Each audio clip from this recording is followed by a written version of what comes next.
Ladies and gentlemen, welcome to the State of the Class Address for August 25th, 2017. It's been a good week. We've taken our first test. It is an awesome barometer for students to kind of gauge how they're doing, to be honest, to gauge how, to kind of say, hey, this is the first thing. I need to make these changes moving forward. I need to do a better job of this. I need to stop doing these things as we go. So it was on culture and culture vocab. Students did have everything in their notebook beforehand. I gave them a review guide, which had basically the same questions on that test in the review guide as the test, so that they would kind of know and expect what was happening, so they could kind of prepare.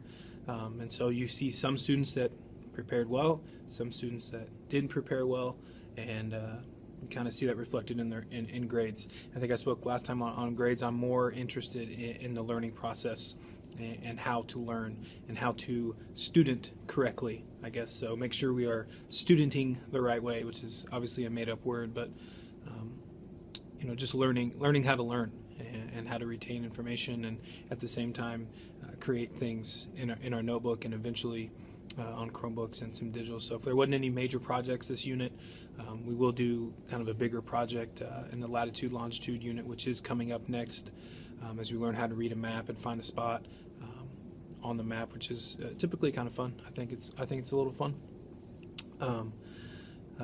Retakes over the test can be given, but there is a lot of you have to prove stuff on a student's end. So if a student says, hey, I want to retake this test, I will ask for their notebook, and I will ask that it's totally completed, and I will ask that they have done other things and that they've documented other things in order to do a retake. Because the way that I do it up front is I say, hey, this is what's going to be on the test, and these are the vocab words that will be on the test, and if you're not going to put forth a ton of effort on the first time, why would you do that again, unless you're going to prove to me that, yeah, I am serious, I am going to improve my stuff, I'm going to work extra on top of to make that grade up, which is perfectly fine. Because I want it to be about the learning, but if you're not willing to work hard, it's kind of pointless anyway. So that's that on retakes. I've had some questions about that from parents and from students. But I am more interested in the learning process and figuring out, hey, it didn't work this time. How are we going to make a change on this retake to make it better? Other things that I can think of, we did do some classroom culture reflections on Flipgrid, which is kind of a cool tool, online tool that lets students respond in videos to questions. The only downside is that I have about 125 students total in social studies, and after that first night, coming in on the next day that should have been done, there was only 44, I think, students who had completed it.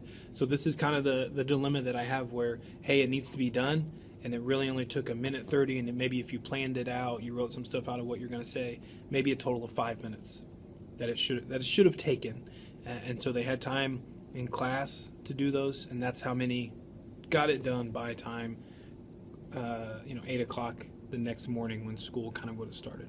I know there are some internet issues as well. We've had some internet issues in school, but hopefully that's fixed. I think they fixed it today. Awesome to our 5-star team for picking that out. And big shout out to Megan F for finding that my light wasn't on our wireless box or whatever it's called. So that kind of helped them out on that, which led to other problems being solved as well. So cool. I think that's it for this week. Just know that we are kind of focusing on reflections towards the end. We've made a portfolio.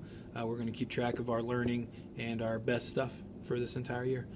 Any questions, always feel free to email or call. Email is probably easiest because I can answer that whenever. Just because I can't always call during the school day, but I can kind of type sometimes. I think that's it. Hopefully you have a wonderful weekend. Do something nice for someone. Have fun. Not enough to get in trouble. And make sure you do not stick your fingers in light sockets.